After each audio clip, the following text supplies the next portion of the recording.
منذ أن وعى الإنسان قيمة ما يصنع أراد أن يحفظه من النسيان، فكانت المتاحف في بداياتها خزائن للأشياء النفيسة تجمع فيها التحف وتصان المقتنيات.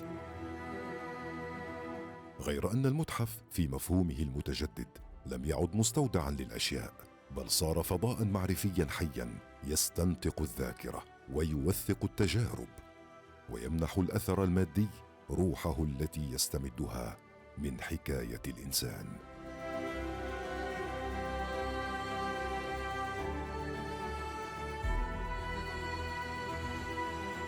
القطعة الأثرية مهما بلغت ندرتها تبقى صامتة ما لم تروى قصتها، والمتحف الحقيقي هو الذي يربط بين ما نراه وما لا يرى، بين التراث الذي نلمسه والذاكرة التي تمنحه المعنى.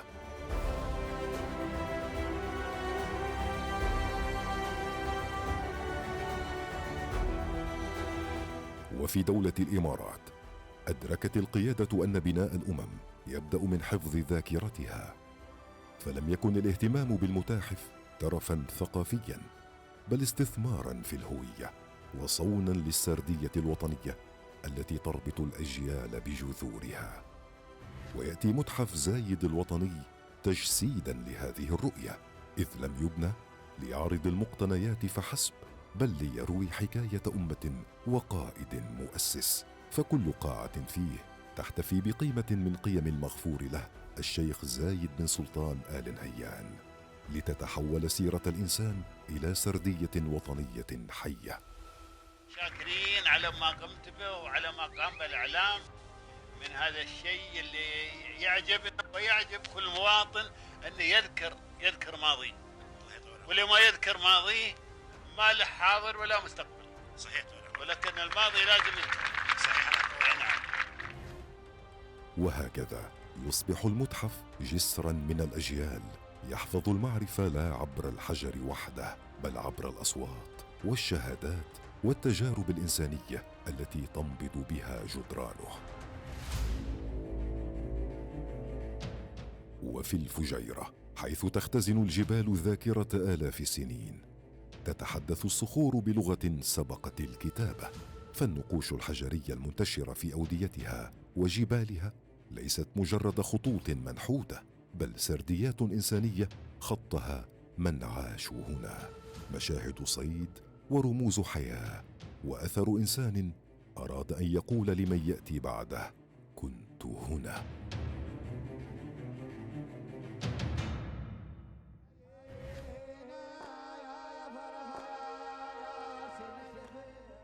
ومن الصخر إلى الوجوه يأتي مشروع وجوه من الفجيرة، نموذجا مجتمعيا ملهما يوثق أثر الإنسان في المكان من خلال سرديات شخصية، حكايات أهل عاصروا التحول، ووجوه تحمل في تجاعيدها ملامح الذاكرة المحلية، وأصوات تروي كيف كانت الفجيرة وكيف صارت. نفس اللي أنا فكرت فيه وسويته وأنا صغير موجود عندي. يا مرحبا وتفضلوا، حياكم الله واقربوا. هذه البيوت اللي كنت أنا أعملهن، اللي كنت تصنعهم وأنت صغير؟ أصنعهم من صغري. هذه الآن كنت أنا أصنعهن وأنا عمري في 6 سنوات 7 سنوات.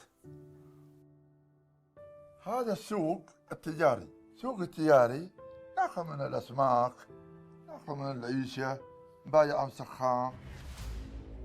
وبتوجيهات صاحب السمو الشيخ حمد بن محمد الشرقي عضو المجلس الأعلى للاتحاد حاكم الفجيرة، تولي الإمارة عناية خاصة بصون هذه الذاكرة، إيمانا بأن حفظ السردية المحلية هو حفظ للهوية وامتداد لها نحو المستقبل. الأول والأخير العادات والتقاليد، لابد أنهم هم يمسكوا هذه العادات والتقاليد، لأن حتى الله يرحمه الشيخ زايد ذكر أن لابد أن تحافظوا على العادات والتقاليد في هذا الشأن، واللي ما له ماضي ما له مستقبل. ويتجلى اهتمام الإمارة بهذا الجانب في حرص سمو الشيخ محمد بن حمد الشرقي ولي عهد الفجيرة المستمر على زيارة كبار السن والإنصات إلى تجاربهم وشهاداتهم، تقديراً لما تختزنه صدورهم من كنوز تاريخية وذاكرة إنسانية حية تمثل مصدراً أصيلاً لفهم تحولات المكان وحفظ ملامح المجتمع ونقل الحكاية من جيل إلى جيل. الأثر يبقى، لكن الذي يمنحه الحياة الحكاية التي تسكنه. فما دامت التجارب تروى والوجوه تذكر والأصوات تتردد، تبقى الذاكرة حية.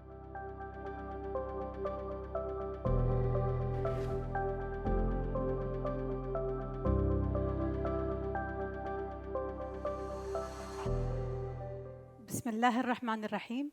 سمو الشيخ محمد بن حمد الشرقي ولي عهد الفجيرة، أصحاب المعالي والسعادة، حضورنا الكريم، السلام عليكم ورحمة الله وبركاته. اسمحوا لي في البداية أن أعرفكم بنفسي. معكم أختكم آمنة الحمادي، مدير قسم المشاركة المجتمعية وإمكانية الوصول في متحف زايد الوطني، ويشرفني أن أدير جلسة اليوم في مجلس محمد بن حمد الشرقي بالتعاون مع متحف زايد الوطني.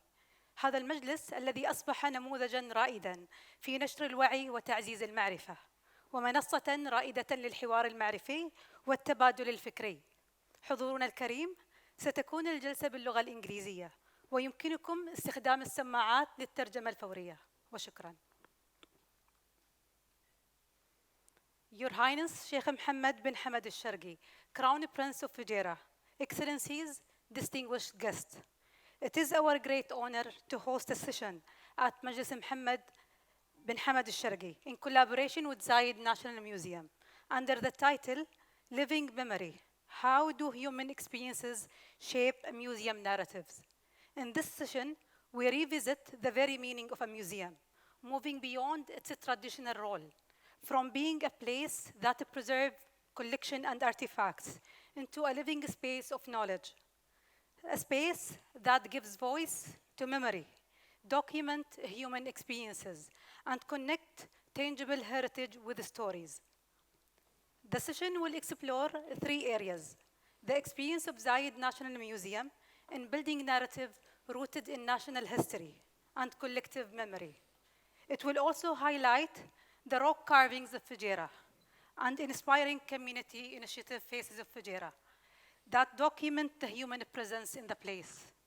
It is our pleasure today to have three key speakers who will take us on a journey from the artifact to the human behind it.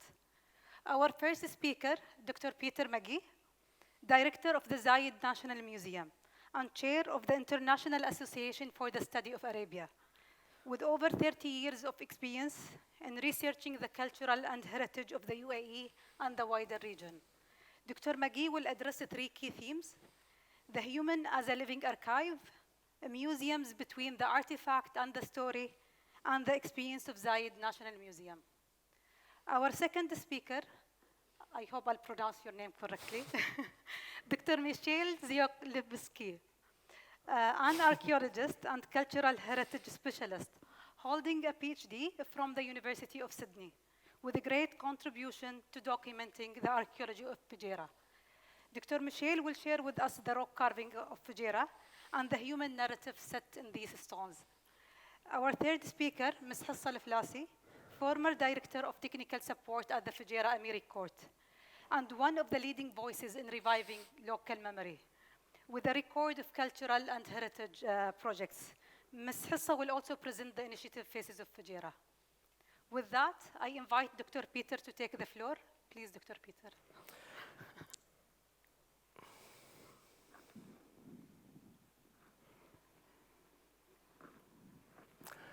Thank you, everyone. Let's go back a bit. Your Highness, distinguished guests, thank you for your kind invitation to be here today. And before I begin, I want to briefly thank Fujairah for its support of Zayed National Museum. It's been a critical part of our journey in the museum. We have benefited from the expertise of Fujairah Museum and the government within Fujairah and the incredible objects that have been lent to Zayed National Museum. The museum is a national museum. It seeks to tell the story of the entire country of the United Arab Emirates, and of course every emirate plays a part, but the objects from Fujairah have highlighted some of the most amazing historical facts which comes from the UAE, particularly the east part of the UAE, and it's our pleasure to show them to our audience. Today, Your Highness, marks a special day. We are here to celebrate this, but it's also 6 months exactly since we opened the museum. And so we've been fortunate enough to convey the fact that over 250,000 people have visited the museum and seen the objects from Fujairah and across the country, and this is a great source of pride for us. In discussing the museum as a place in which cultural memory is embedded, I want to begin by talking about the way in which we use oral history. So the United Arab Emirates, of course, has expanded rapidly in its economic and social transformation. But there is, in the last 60 years, but there is, of course, a core of social existence and social memory, which is critical not just to remember and to celebrate, but to also maintain and to ensure that it continues to live into the future. For me, as someone that studied the deep past, this was something which was incredibly important. But then when I saw the work that was being done in Faces of Fujairah, I was struck by how powerful this form of storytelling is. And indeed, at Zayed National Museum, we were inspired by that approach to storytelling. So for example, when we're talking about the history of pearling in this country, we made sure that we made sure, sorry. المخاطر اللي أخطر من هذه إذا نزل الغيص القوع ممكن يكون هناك قرش يقصه، وهذا حصل يعني حصل وشفناه يعني. كذلك عندنا المخاطر إذا هو نزل الغيص القوع، معروف إن في القوع في شيء اسمه هناك بزمة. البزمة كائن يربي وين؟ يربي في القوع ويربي في الصخر، فيكون مفتوح. يوم ينزل الغيص هذا بريله ممكن تطب ريل في هذا المكان هذا وتسكر على ريله على عمق 36 متر، خلاص يموت. So when we were talking about the oral history of pearling, for example, we wanted to make sure that it wasn't presented in a totally romanticized way. And as the video attests to here, it was a dangerous activity. It was something in which there was real danger to the community. And yet the resilience of the community and the ability of them to continue that economic and social activity of pearling was critical to the prosperity which pearling brought to the entire society. So in this museum, at Zayed National Museum, in this area of the gallery, we want people to experience something of that, to experience the emotional impact that these social and cultural practices had. It's incredibly important to the way in which we want to tell the story of the entire country. Similarly with the Nadba. Now, of course, we're familiar with the Nadba and its role today, but we wanted people to make and feel that there was a connection between the words and the performance of the Nadba and the people who were speaking it, or singing it, or performing it. So this was important because we did not want to present an audio or sound track as somehow removed from the individuals. So we approached this by actually taking sculptures, which we can see here, and presenting the Nadba being performed in a video. And as you're in the museum and you hear this being performed, you're actually drawn into the area of the spaces of the sculptures themselves. These sculptures, which you can see in the 4th gallery upstairs at Zayed National Museum, are actually 3D scans of the people who are actually performing it. The intent here was to make sure that we were portraying the fact that this is a living tradition. That's a tradition which still exists today, that it's not somehow caught in antiquity or caught in the recent past.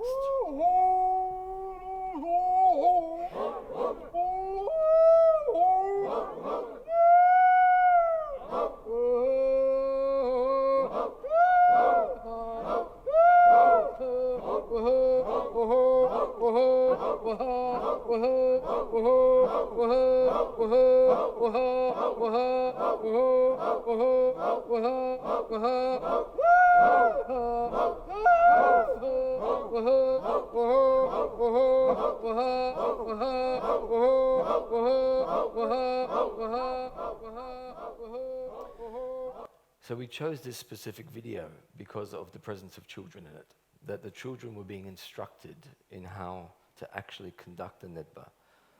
Muhammad al-Hebzi, the Nabib who was performing this, made sure that the children were incorporated, and in the rest of this video, which you can see at Zayed National Museum, he instructs them how to do this. This was important for us to convey the fact that these traditions are not only living today, but that they have a future which extends beyond the individuals which exist today.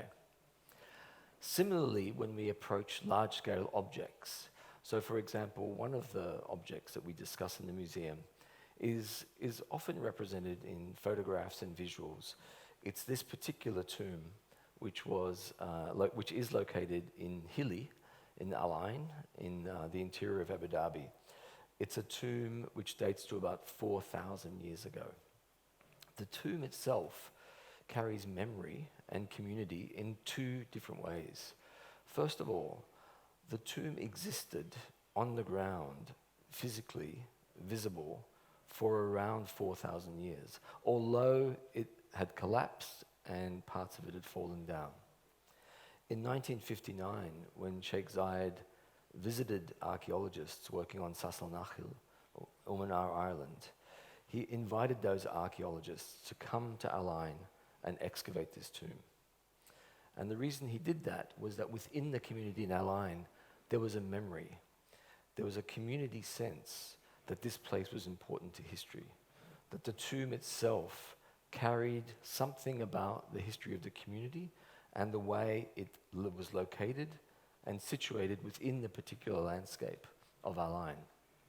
Today, in the museum, we encourage people to go to Hilly and Al Ain and see the tomb, but they can't get too close to it for reasons of preservation.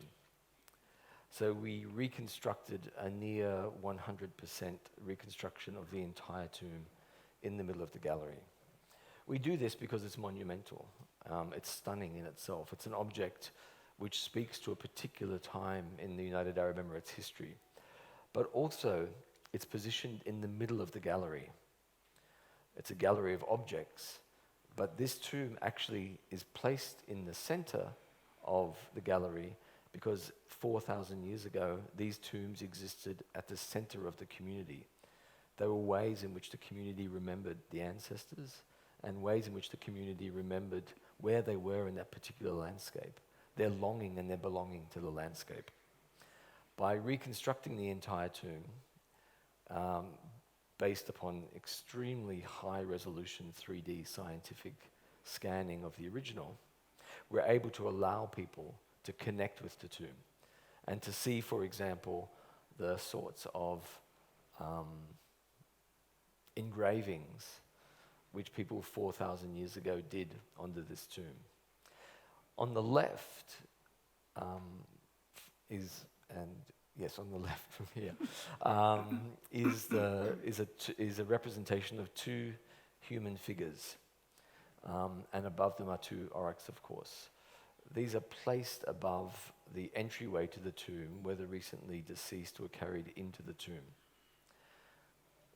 These engravings are not understood. We have interpretations and we have theories about what they mean. But they highlight an important part, is that memory is intentional. People remember and enact their memories in certain ways. The people who engraved this onto this monumental tomb 4,000 years ago did so with intention.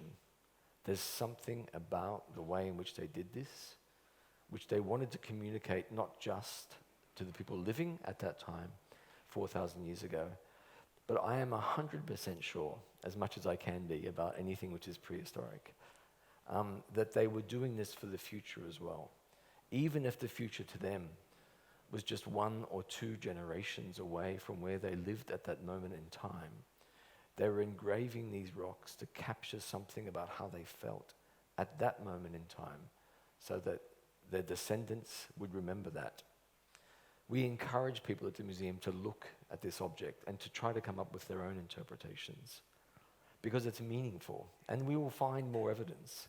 We will find ways in which it's possible to interpret these things in new ways. On the right is another engraved tombstone from this period. This is a camel. Obviously, it's a camel which is engraved onto a tomb from Sassanachil, from Umanar. It's a camel which is drawn for a reason, obviously, but it speaks to a different memory. It speaks to a time when there were no domesticated camels in the United Arab Emirates. There were only wild camels. The camel was not yet domesticated. The earliest evidence for that actually comes from the United Arab Emirates and dates to about 3,000 years ago, and this is 4,000 years ago. So when looking at that, people saw something about the wild landscape in which they lived. And we know 4,000 years ago and even earlier that people were hunting wild camels. They're an important source of food for the people living here, and this eventually led to domestication. If I'm to speak about the objects that we can use to celebrate the domestication of the dromedary camel 3,000 years ago, there is no better object than this clay figurine, which is from Masafi in Fujairah, and on display now at Zayed National Museum, thanks to the generosity of Fujairah Museum and His Highness, that we're able to display what I believe to be an object which speaks to a unique and singularly important moment in time. On one hand, it's an incense burner. Bakhor is burnt at the top, and you can see the lid of it has holes in it so that the smoke of the incense drifts across the room in which this is being used. You have to imagine this being used. This is 3,000 years ago. And we could imagine then how it was being played out. The incense itself is, of course, coming from slightly further away, maybe coming from areas of more southern Arabia, where the boswellia tree is grown or grows, and it's being transported to this part of the United Arab Emirates, to southeastern Arabia. The transport of that incense fundamentally alters social and cultural rituals within the United Arab Emirates 3,000 years ago. But the ability to transport the incense is only possible, in large quantities at least, with a domesticated camel. And so we have to look at this object with that intention. It's 3,000 years old. It dates to the time when the first evidence for domesticated camels, and by domesticated, I mean camels that are kept and herded and looked after by human beings, that on this object, the person who made it makes the connection of that memory. They illustrate 2 camels figuratively carrying the incense burner, carrying the thing which makes the trade possible. 2 camels carrying it, and then, as if to avoid any confusion on the subject, the person puts a camel on top as well, to make the point that there is a relationship between this fundamental transformation of the landscape, how people use the land, and this new available material, which was much celebrated and is, of course, still much celebrated today. It is an object which, to my mind, has provided more thought and information about the domestication of the dromedary camel, something which is of global significance, than any single object yet discovered anywhere. It is of such importance for that perspective. Parenthetically, we have conducted genetics research on the wild camels which existed here more than 3,000 years ago. looking at the recovery of mtDNA genes from these camels, we were able to determine, by comparing it to the genetic makeup of camels across the entire world today, that the wild population of camels in the United Arab Emirates is the founder gene pool of all domesticated camels in the world. That points to the fact that this is where it occurs. But it also points to the fact, and it illuminates why someone would want to make an object like this, to celebrate a moment which we see as scientifically important, scientifically critical, but 3,000 years ago was culturally revolutionary. But there's more. If we think about this particular object, and we think about what it represents, the relationship between camels, trade and transport, the missing link there, the thing which makes all of that possible, is human intervention. And on the edge of this vase, if we look carefully, it is damaged, which happens to objects that are 3,000 years old. But on the edge, there's a representation of a human being. Across, he wears a broken, some sort of sword or weapon which has been broken off.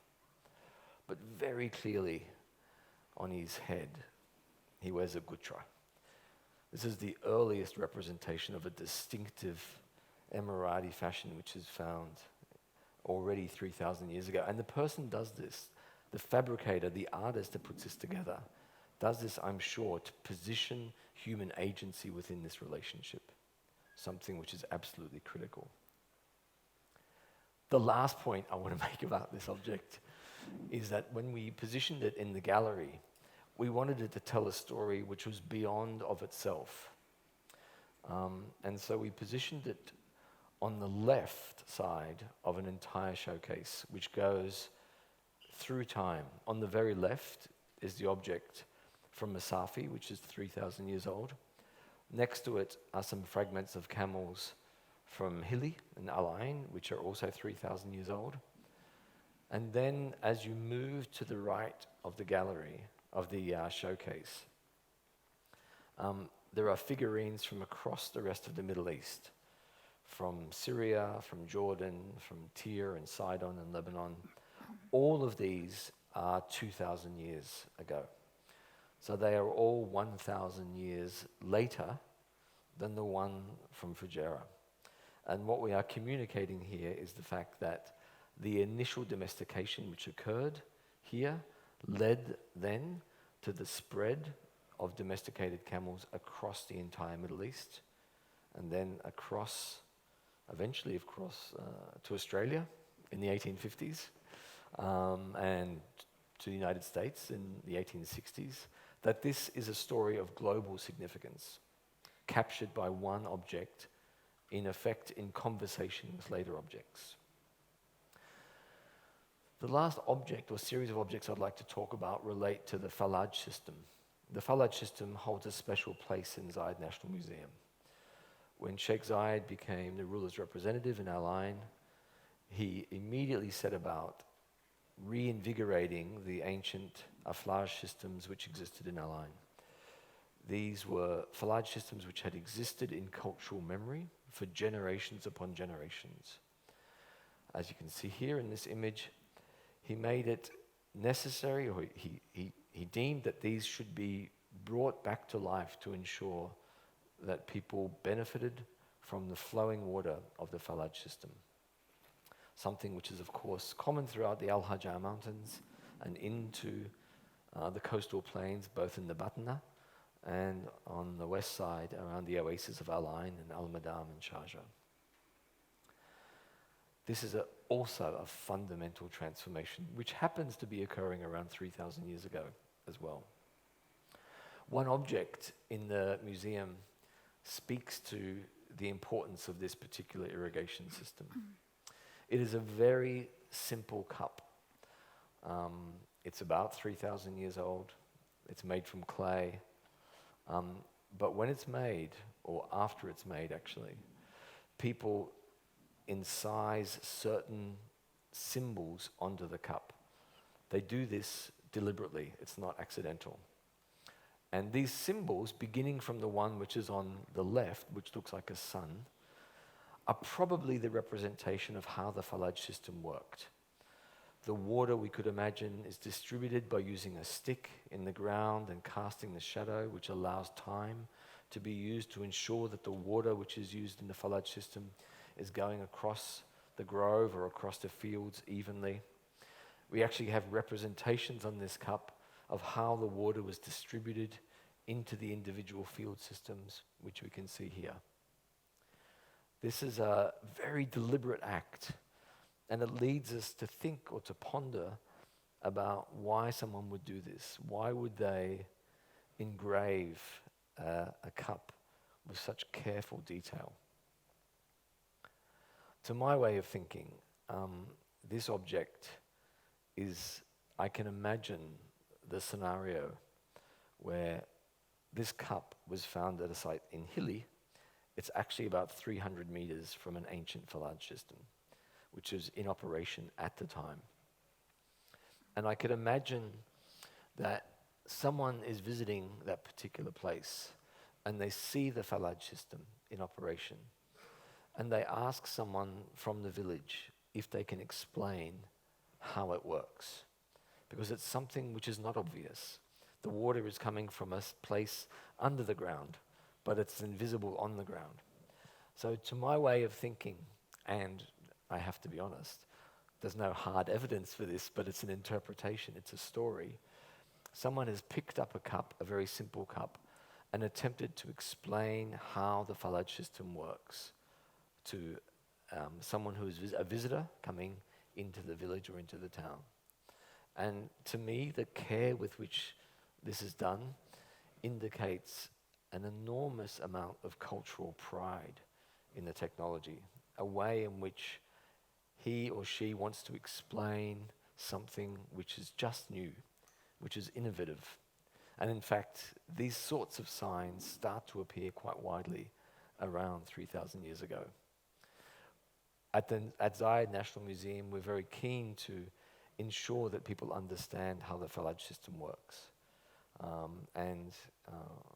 The museum itself consists of, the first part of the museum consists of a 800-meter long garden which stretches from the museum down to the sea. In the garden, we celebrate the native and adapted trees which grow in the United Arab Emirates. We celebrate the way in which they were planted. We celebrate the way in which they were used for traditional medicine and the way in which they are still used today in traditional medicine. But central to this is the Falaj system. So in the garden, we position an irrigation system which represents the Falaj system itself. This water is actually drawn from water pipes and then is piped around the garden and used to irrigate, symbolically used to irrigate the plants which exist today. The garden, as the first place people will see as they enter the museum, if they're coming from one of the other museums in Sردiyat Cultural District, they will see this and they will immediately be alerted to the centrality of the Falaj or Faleh irrigation system and how important it was. Before they even get to the museum, they'll be introduced to this. They'll also see inside the garden the transformative aspect that irrigation plays in agricultural and economic life. The garden is full of life. It's full of nakhil, it's full of date palms, it's full of pomegranates, it's full of lime, it's full of a whole bunch of vegetables, like eggplants, for example, which actually we use in the restaurant inside the museum today. So they see the connection between growing crops and the food and beverage outlets in the museum today before they even get into it. It's important, the garden, because it also confronts stereotypes that, particularly for people coming from outside the country, that it's just desert. We know, of course, that's not the case. And we know that through innovation and technology, landscapes were altered and changed and served and benefited humans who lived here for thousands and thousands of years. When they get into the first gallery of the museum, they will carry that memory of the irrigation system with them. But then when they come into the first and the core gallery of the museum, a gallery called Our Beginning, which looks at the life, the achievements and the values of Sheikh Zayed, they will encounter the Falaj again. In this part of the gallery, we celebrate exactly what I was speaking about just a few minutes ago.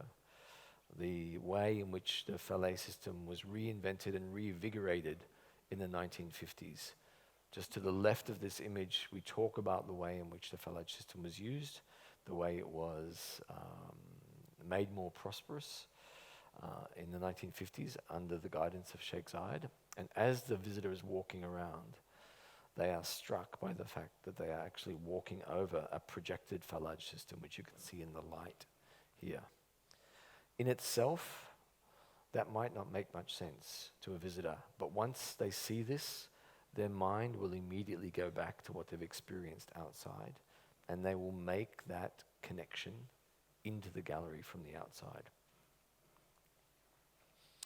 The last thing that I'd like to briefly speak about is the way in which the museum, as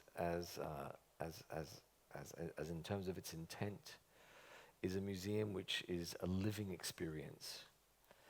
It is an enormous building in many ways, but it was designed with Lord Norman Foster. But when we were working with him, we worked very closely with him to ensure that we redefined the nature of the museum. As that video showed at the beginning, a museum is not just a place in which objects are located. The museum is a civic space, a space in which people celebrate culture, they celebrate history, they celebrate their sense of awe about things that they don't know. They celebrate their sense of renewed curiosity about a land that they might not have visited before, or renewed curiosity about a land that they might have considered home for their entire lives. We want people to be curious, and we want people to take something away from their experience, which is beyond just looking at an object. So when we designed this space, we designed it so that it is a civic space first and foremost. As you enter the museum, you do not see objects straight away. You do not see showcases. You see a large open area in which there's performances every day.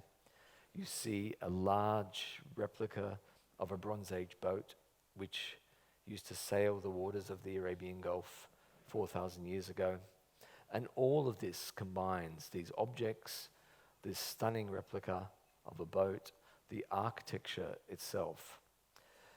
It all combines to create a sense of memory for the visitor, a sense that as they leave, they carry with them something beyond the image of an object, but something which touches them emotionally, something which allows them to leave the museum being keen to return, seeing more, and as I said, to make sure that their sense of curiosity is sparked, that they want to go and learn more about what they've seen inside.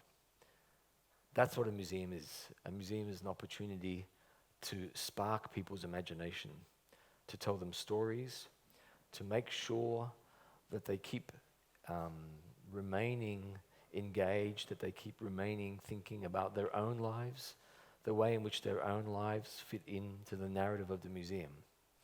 And after 6 months of being open, I feel that we are moving in that direction. And I want to thank you for your opportunity to speak here today. Thank you very much.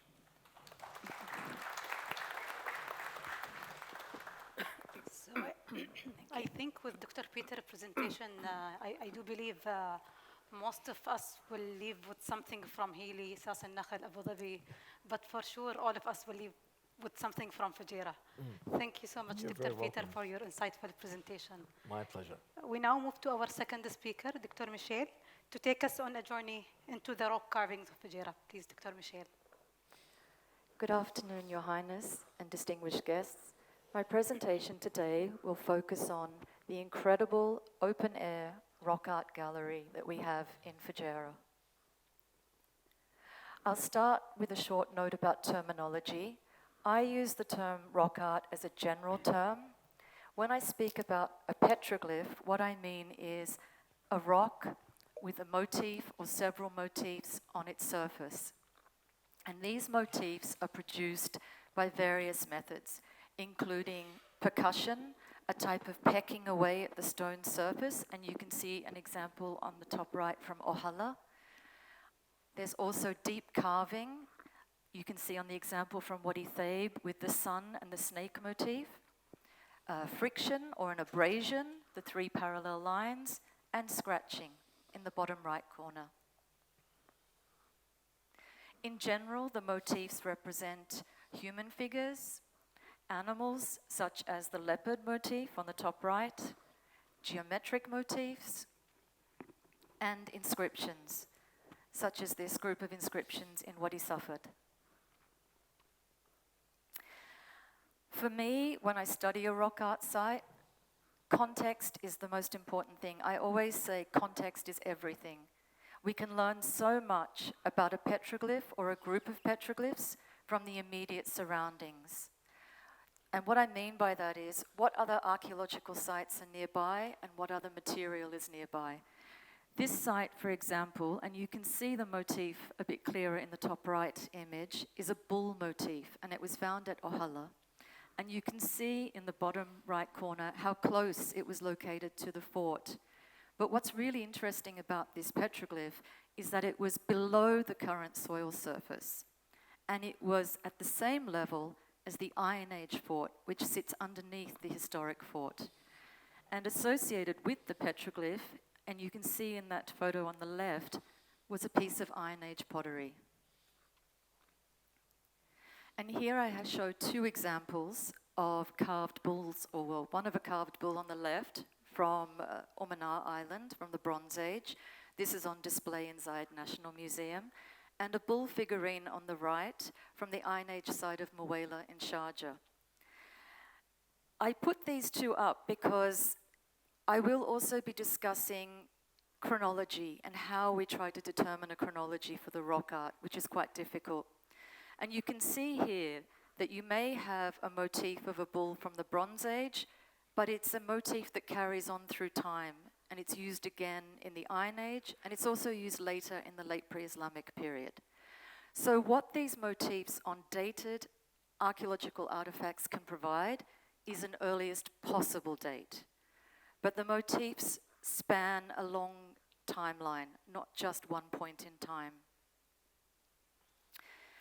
Another type of archaeological feature which I find quite often associated with rock art sites are these small, circular, late pre-Islamic graves. Sometimes the graves are singular and sometimes they're clustered together. And what's interesting with the example from Wadi Thaib is, and I'm not sure if you can see it, but there are 2 petroglyphs within the structure itself. So these are just some examples of what we can learn in terms of context. Something else which is extremely important when we study an archaeological site is ethnographic information, local knowledge, information that has been passed down from one generation to the next. This is a site located in the northern mountains of Fujairah called Hasat al-Rusum. I was lucky enough when I worked back in the 1990s with the Department of Antiquities in Fujairah to study this site. And we managed to interview people from the nearby town of Ruwaida. They had local knowledge about this petroglyph. So Hasat al-Rusum was located as it was a geographical marker, a rest stop on a journey that took place from the east coast to the west coast. And this route was known as Tariq al-Bosh. Also in this area were a lot of large trees, including one large cedar tree which was given the name Sidarat ad-Dun. So we were told that people would stop here, they would rest, and occasionally someone might add a mark to the petroglyph. I've also wondered over the years if some of the marks on the rocks, some of the motifs may reflect wasum, tribal marks, which denote ownership of land, property, animals, wells. And you can see here a comparison between this motif in Wadi al-Hail and the camel brand in the center. Some of the other tribal marks include circles, circles with a bisecting line, and also a mark that looks very similar to a capital T. Now I'd like to focus on comparisons with motifs found on dated archaeological artifacts. Again, looking at chronology, and also, as I continue throughout my presentation, looking at interpretation as well. What do these mean? Or what meaning can we find from them? So here you can see an example from Wadi Ashwani and one from Wadi al-Hail. It's a human figure with raised arms, and if you notice that both the feet are pointing in one direction. And it's extremely similar with this stone carving from Umana Island, dated to the Bronze Age. And interestingly, there is a very similar carving from the Tel site of K4 in Kalba, also dated to the Bronze Age. Now I move on to this motif, which is a little bit more complex in its composition. You can see it is a human figure with raised arms. The body has a bi-triangular shape, and it is sitting atop an animal, possibly a horse.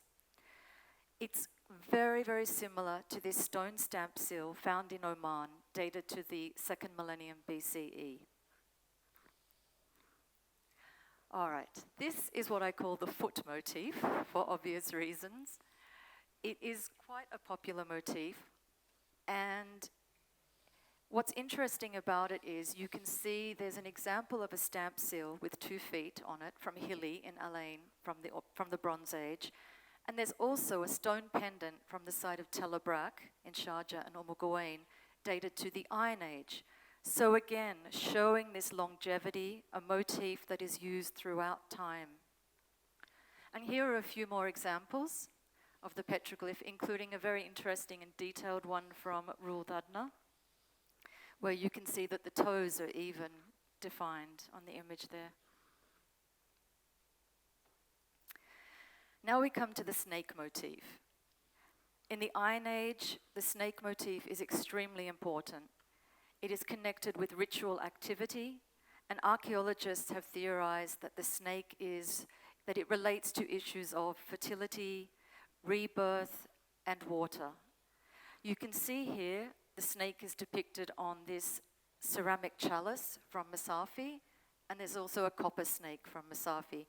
The Iron Age sites in Bithna and Masafi are amongst the most incredible sites throughout southeastern Arabia, and the amount of material, as Dr. McGee has shown in his presentation, they're just exquisite. And they really, I think, they make us focus on the fact that there was a belief system in place and that the snake was an important motif. And you can see here the stone stamp seal on the far right, which is actually from Saruq al-Hadid in Dubai. It's also Iron Age in date, but it combines not only the snake motif, but a foot as well. And here are 2 examples of snake petroglyphs. One is a tracing from Wadi al-Hail, and the other one is from Wadi Saham.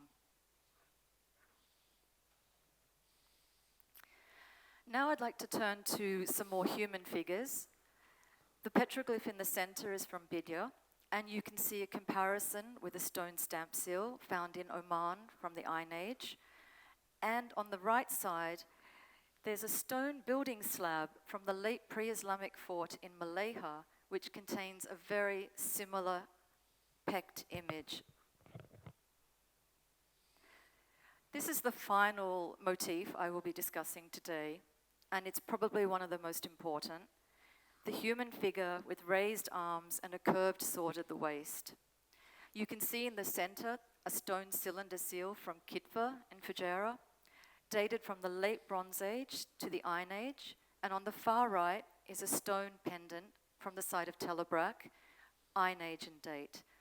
Dan Potts, who was the first excavator at Tel Abrak, actually compared this motif to the Lamashtu illness demoness, depicted on iconography in ancient Mesopotamia.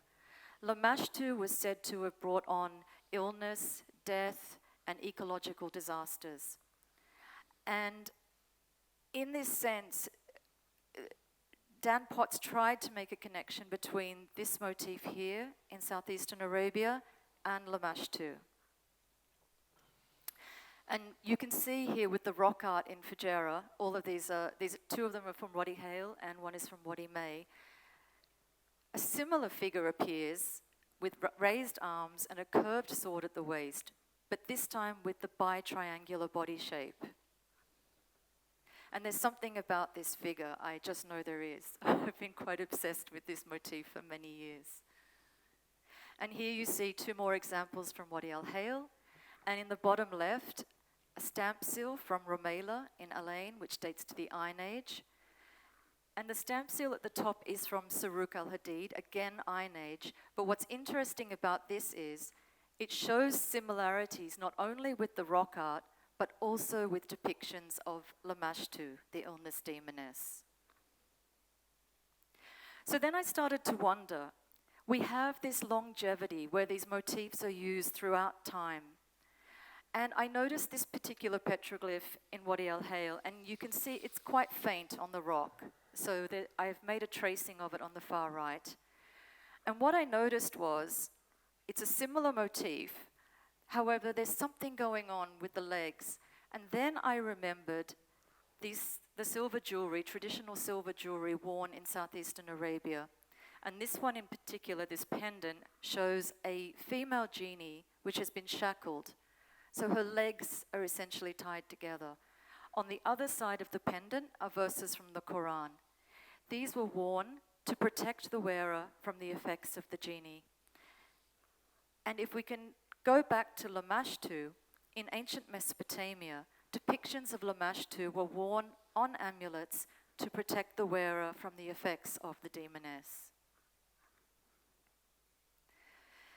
So now I'm going off on a slightly different tangent, but I started to wonder if the image on the left there from Wadi Hale, I started to wonder, could these petroglyphs, could these motifs represent farmland with agricultural plots? Could it be like a plan? And a couple of years ago, I found the petroglyph on the right, and I wondered if it was actually a sun clock for timing the water flowing through the Falaj channels, similar to the one depicted in the middle from Oman. Then I also started to think perhaps it's actually a plan of the water channels in a garden. And recently, Dr. Peter McGee has come up with a rather intriguing theory. He has compared this particular rock art motif, the human figure with the bi-triangular body shape and curved sword, to the star constellation Orion, Al-Jawza. Orion, which signals or signifies the cooler months, and rain, which enables agriculture, with water flowing through the wadis and aquifers being recharged. And you can see here the images on display in Zayed National Museum. And if I can take this one step further, perhaps, and this is my interpretation, but I started to wonder, what if these motifs, this particular motif, this human figure depicted on rock art and on dated archaeological artifacts, what if it represents a type of protective motif, a talisman? And what if this figure is connected closely with the land, with the water, with the Falaj, with agriculture? Something that is tied to the environment, something that is very specific to southeastern Arabia and was developed in southeastern Arabia. And I will stop here, and I must apologize because I feel as though I've probably left you with more questions rather than answers. This is exactly what our curator is doing. And I would like to thank His Highness Sheikh Mohammed bin Hamad Al Shaki, Crown Prince of Fujairah, for hosting this event and inviting me to participate. Thank you. Thank you so much, Dr. Michelle. I think this is a great transition to Hussa for one reason. From both the presentations, archaeology is always about past, but again, past is nothing without people. And from here, I want to invite Hissa to talk more about her inspiring project, Faces of Fujairah. Thank you, Amna. I would like first to thank His Highness Sheikh Mohammed bin Hamad al-Sharqi for supporting this extremely valuable knowledge platform and for being the patron of our project Faces of Fujairah. It's an absolute honor to be part of this panel today. And listening to my esteemed co-panelists, I was reflecting on a question. How do human experiences shape the narrative of our nation and our communities? And I hope I can answer this question through explaining our project, Faces of Fujairah, and the process that we do. Our journey began in 2021.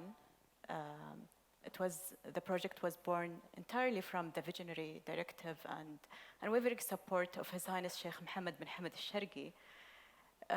His Highness saw he recognized an important and time-sensitive cultural challenge. In recent years, and especially during the pandemic, Fujairah was rapidly losing a lot and many of its elder citizens. And every time we lose an elder citizen without being recorded, an irreplaceable piece of our history and our identity is lost forever, because these citizens are the living symbol of our unwritten history, and also they are the treasures that carry our oral local heritage. So out of this urgent necessity to record and to document, the project was born. And we visited a lot of the mountain villages, the coasts, the desert, and the cities. And we encountered a lot of amazing people along the way as we documented the stories. We encountered young, old people, UAE nationals, residents, and we also documented their stories. But from the first day that we were designing this project, the directive from His Highness was clear. We shouldn't approach this project as a standard media and journalistic interview platform. This project should be different. To gain the trust and to let the local community and the people we document truly open up to us and share their experiences and their stories and their knowledge and their wisdom with us, we needed to build an environment of trust. To do that, we have made several steps. The first step we did is our core creative team was formed entirely from citizens and residents of Fujairah. Why is this important? People who share the same, who are from the same place, share the same cultural code. They share the history, they share the same community stories, and they share the dialect. And honestly, when we go and document stories in many of the parts of Fujairah, the first thing that elderly people ask us is, where are you from? From which neighborhood? From which street? Who are your family? Who are your neighbors? And once they recognize, they feel more comfortable to talk to us. So this was very important to us. Another thing we do is we always take a step back and give the lead to the character that we're interviewing. We give them this space to guide us, to tell us about themselves, to show us the place that they want us to see, whether it's their farm, their home, their studio. And this is how we get an authentic experience, and we represent this experience through the documentaries that we make. Another thing we do is our process. Our process is extremely respectful of the person that we interview. We don't just show up in a place with lights and equipments and previously prepared questions.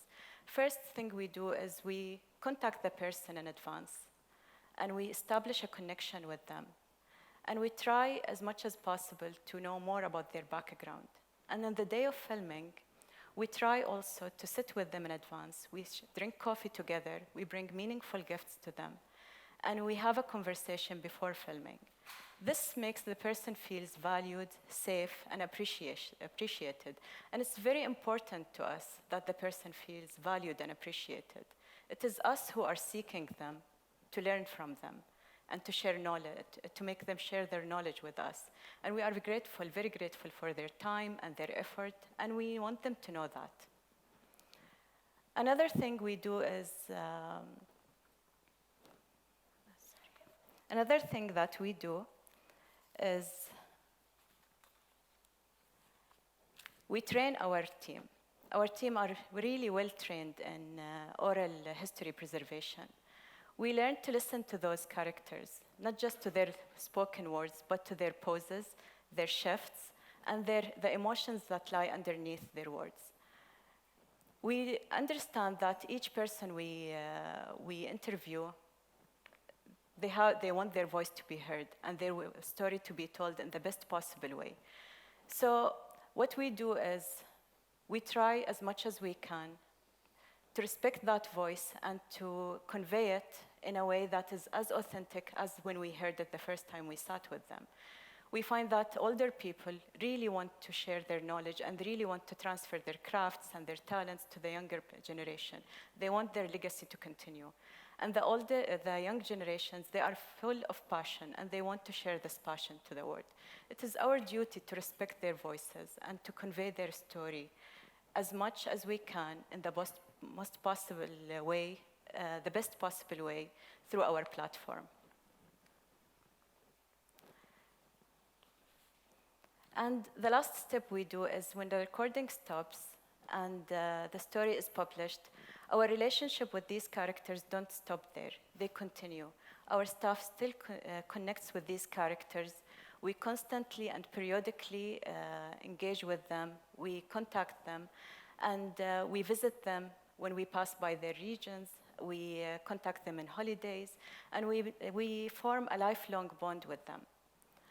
This way, these characters feel valued. They're not just job subjects in a study, they are our people, and we are proudly guarding their legacy. To this date, the project has recorded 117 stories from all parts of Fujairah. 16 of these stories are of residents from other nationalities. They came to Fujairah, they fell in love with the place, they made it their home, they established their businesses here, and they contributed with their unique perspective to the society. Every single face we document increases our collective sense of responsibility, and it reminds us that we are carrying a living treasure, that these people, when we're documenting them, we're also documenting the authentic values and the true human essence of our society, and we are exporting all of these to the wider world. This brings me back to the question, of our panel discussion today. And it makes me think, what is the ultimate institutional impact of this work? And why does a project like Faces of Fujairah belong in a conversation about modern museums and about history and archaeology? We are also doing our part in documenting, and I think visual documentation projects are very important for museums. First of all, we are actively building an authentic knowledge base of the tangible and intangible heritage of the Emirate of Fujairah. We are capturing its values, its customs, its unique traditions directly from the primary source. This way, we are creating a verified and historical record for future researchers. We are also documenting the linguistic dialects of Fujairah. Fujairah has a diverse and rich local vocabulary. We have our poems, our expressions, and our stories, and we are documenting all of that before it fades into modern linguistic uniformity. We are also documenting our unique and authentic community values, the way the families are still extended families in a lot of regions in Fujairah, the way the elderly treats the young ones, the way the young ones treat the elderly, the etiquette of majlises, the etiquette of the traditional coffee making. A lot of these things, we are documenting them before they fade away. Our aim is that the young Emirati, in this world that is hyper-digital and social media driven, if they can see some of these stories, hear the voices of the people we document, and feel that sense of recognition and that sense of pride in what they have in their community, then we have achieved a part of our goal. We also try, through translating our content, to include the other nationalities, to make them see our customs, our daily rituals, our traditions, and understand and eventually respect what we do and how we live here in the UAE, by including the other nationalities that are a very important part of our community here in the UAE, and also the wider region, the other nationalities in the wider region. We are building a cohesive society where everyone understands each other.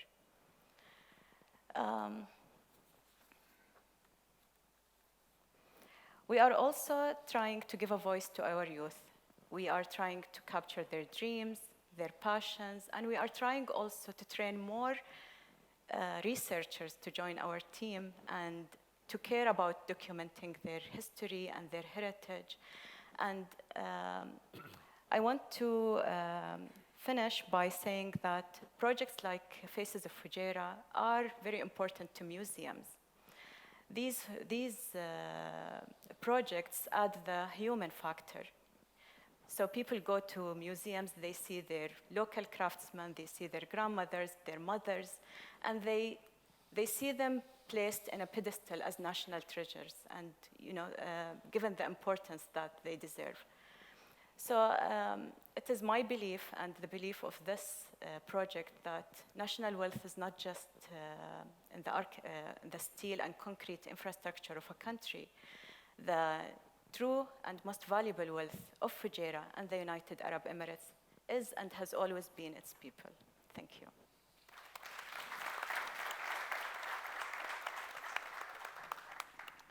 So when we think about Faces of Fujairah, we always think about storytelling, about Fujairah, about its people, about authenticity, about storytelling. Thank you so much, Hissa, for the presentation. We will now we'll move to the question part, which we received from the audience and has been shared via barcode. So the first question is from Hamda to you, Dr. Peter. In a region where oral history is fading with each generation, how does Zayed National Museum capture the voice of the elder before it disappears and turn it into part of the museum experience? So that's a great question. Thank you very much. The museum is a very active research institution. So when we opened 6 months from today, it's not as if we stop. It's not as if the museum suddenly is open and we can all go back and relax. That's when the journey of a museum begins, when we open. And the exhibition, the narrative is dynamic. What you see 6 months ago is not already what you see. We've changed it already. We will change it again in another 6 months. And that's possible because the museum is an active research institution. So we are engaged in recording oral histories of people. We will build that narrative into the museum. But also, for the last 4 years, we have funded the Zayed National Museum Research Grant. We have funded people throughout the United Arab Emirates and across the region and across the world. And some of that research is actually funding oral history. So we can do a lot ourselves, but we need the community engaged with the museum to create that new narrative and content. So that's part, definitely, of the agenda of the museum as we move forward. It's important because stories change, stories are forgotten. If they're not recorded now, they can be lost. Thank you so much, Dr. Peter. The second question is from Mariam Liamahi, and the question is for you, Ms. Hissa. Out of all the people you have hosted through Faces of Fujairah, who is the one personality whose human story moved your team, or a model whose impact on the community was particularly strong? Actually, this is a recent one. 2 years ago, we interviewed Aman, His name is Hassan Suleiman Al Ali. He passed away recently. Hassan was very emotional, very passionate. He was a musician and a fisherman. He was a great man. And we interviewed him for a documentary that we were doing for His Highness Sheikh Ahmed bin Mohammed al-Sharqi, the ruler of Fujairah, celebrating 50 years of his rule. And he was talking about his childhood memories with His Highness, and he was very emotional. And we had a plan to go back and document his story and his different passions. But he got really ill, and we didn't have a chance to go back to him. In Ramadan this year, Hassan visited the Majlis, and he met His Highness, and we made a story of that visit, and it went viral on the internet. Actually, it wasn't just viral here in the UAE, it was viral in several countries also around the Gulf. So when he passed away a month ago, we didn't expect this impact that the story had. We shared his story again on our story, Faces of Fujairah Stories, and a lot of people from outside of Fujairah attended his funeral and told his family that they were deeply, deeply affected by this man and his story. So I was really, really surprised by this, by the impact that these stories we share make in the community. There are several other examples, but this one is recent and has really made me wonder. شكرا حصة. Thank you. الله يرحمه يا رب. The next question is for you, Dr. Michel. It's from Faisal. There are still many undocumented carvings in the mountains of Fujairah. In your opinion, what is the biggest threat facing this heritage today? And what should we, as a community, be doing to protect it? This is a very big question. It's an excellent question, though. Yes, I'm sure there are many more sites. I personally have only recorded around 40 or so sites, but it's almost like sometimes when I'm in the mountains and I try to have a nice family drive or walk in the mountains, I inevitably stumble upon another petroglyph, and I feel compelled to record it because I don't know if I come back in 6 months' time if it will still be there. Obviously, as archaeologists, there is a balance between preservation and development, and that has to, we have to work together. I think the most interesting story I can tell you is the site of Hasat al-Rusum and the people from Ruwaida. That particular rock art site was very close to where a road was being developed. And the people in Ruwaida were concerned that the rock art site might be destroyed. So they actually contacted the authorities, and it was the local community that saved the site and brought the petroglyph to our attention. So I think if you're out in the mountains and you come across a rock art site, please take photos, and obviously they're all geotagged now on your phones, and let the Department of Antiquities and Tourism be aware of the sites, and hopefully we can record many more of them. Thank you so much, Dr. Michel. The next question is from Dana. So Dana is saying, thank you to His Highness the Crown Prince for this inspiring majlis. My question is to Dr. Peter. Looking back at your 30 years of research in the region, is there one moment, one discovery that personally changed the way you see this land? 30 years is a long time. So one discovery. It's hard.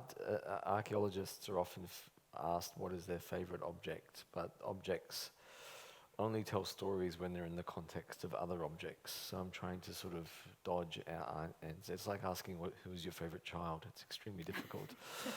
So there hasn't been one particular object which has changed my perception, but setting aside the archaeology thing, the thing which has changed my, there's two equal perceptions. The one, two equal events which have emotionally impacted me.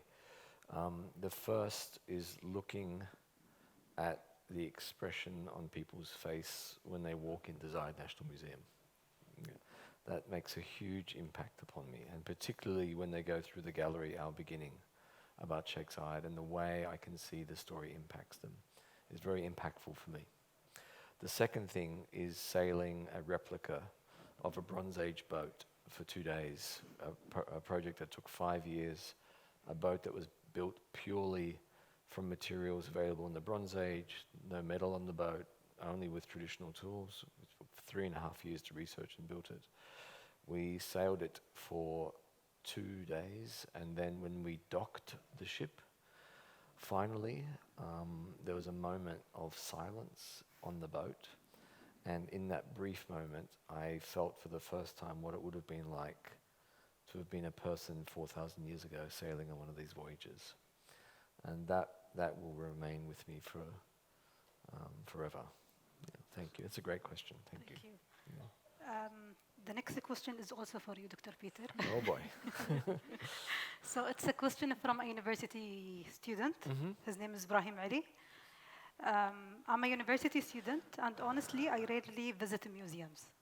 Okay. Which is the case.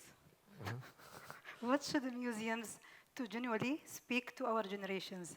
Are we the ones who need to change, or is it the museums? Well, that's a great question. I think both. So museums are changing.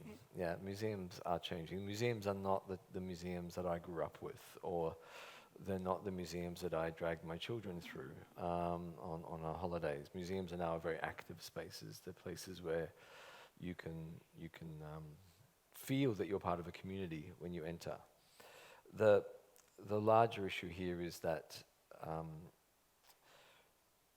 you sometimes people might be reticent or unwilling to go to museums because they feel intimidated, and they should never feel intimidated by a museum. If a museum isn't somehow intimidating, or you feel that it reminds you that you don't know enough, then the museum is not communicating its job well. The first and foremost role of a museum is to make people feel welcome. And when we do that, then it appeals to all age groups, and it appeals to all people regardless of their existing perceptions of what a museum's about. So it's both. Both have to change. So it's a dialogue between community and the museums together. Exactly, yeah. Thank you so much, Dr. Peter. You're very welcome. So the next question from Najib, and this question is for you, Hissa. Behind every face you documented in Fujairah, there is a story. Was there ever a face you wanted to include but couldn't? And what does that absence teach us about memory itself? Yes, several people, elderly people, we wanted to document, and there was always something that kept us from documenting them, whether it's them being sick and getting treatment, or the time not being right. And then when they pass away or become terminally ill, I always feel this loss, that we missed a great opportunity to document part of our history and part of our heritage. Thank you, Hissa. So the next question is from Saif al-Taneji, and this question is for you, Dr. Michel. The rock carvings of Fujairah have been silent for thousands of years. When you decode one of them, do you feel you are reading history, or listening to a person who once stood in that exact place? Oh, most definitely. It's a very good question. Yes, I still get excited when I stumble across a petroglyph I haven't seen before. And I think from the very beginning I've wanted to know what they mean. And they're the two most important questions I'm always asked. How old are they, and what do they mean? And I really wish I had more solid answers. But I feel as though with so many comparisons now with artifacts, especially from the Iron Age, that we are starting to sort of put some pieces together. Whether these interpretations are 100% accurate, I don't know. But it's fun. It's actually fun work, I have to say. It's never dull at all. Thank you so much. So this is the last question, and it will be for three of you. And maybe we can start with you, Dr. Peter. It's a question from Khalid. A wonderful session. My question to all three speakers, if you could preserve only one thing about Fujairah for the next 100 years, an artifact, a carving, or a human story, which would you choose and why? The number one thing to preserve is people's voices, because they speak to lived experience in a way in which I'm glad I was asked this first, because you're going to have to think of something else. So human voices and stories are extremely important. I hope, but moreover, that we're never in the position where we have to seriously think about making a choice, because all of those things come together to tell a story. Okay, that's difficult now to follow you. I guess as an archaeologist, I like to try to save everything, preserve everything, but obviously I realize this is you have to make a choice. Impossible. Basically, I mean, I agree with Peter as well. I think one thing I did with a lot of my work on historical sites is combining ethnographic information with historical and archaeological information. And I think it's this combination of working together and trying to preserve as much as possible. And I think I will leave it there. I don't think I can choose one thing in particular. This is a very difficult question, and we've been trying to document different kind of people in society. But my dream is to document someone who's still young, very young, and then to go back to again in 10 years and document his story again and see how it's changed. And then go back to him, the same person again, in also a few years, and to see how his perspective changed, how his life changed. That will be a really, really good story. Thank you, Hassa. So from Fujairah, from Abu Dhabi to Fujairah, from community to community, in closing this session, we would like to remind that, all of you, that museums are more than just walls. It's that whole past, and I encourage everyone to go back and to reflect on that. With that, we extend our gratitude to His Highness Sheikh Mohammed bin Hamad al-Shargi, Crown Prince of Fujairah, whose presence today reflects his deep belief in the importance of the national memory and his role in preserving heritage and reviving the cultural identity of Fujairah. We also thank our speakers, Dr. Peter, Dr. Michelle, and Hassa, for the rich contribution they have shared with us today. Also, I would like to thank everyone, our esteemed audience, for being here, for being part of this discussion, and we look forward to seeing all of you in the upcoming sessions. Assalamu alaikum wa rahmatullahi wa barakatuh.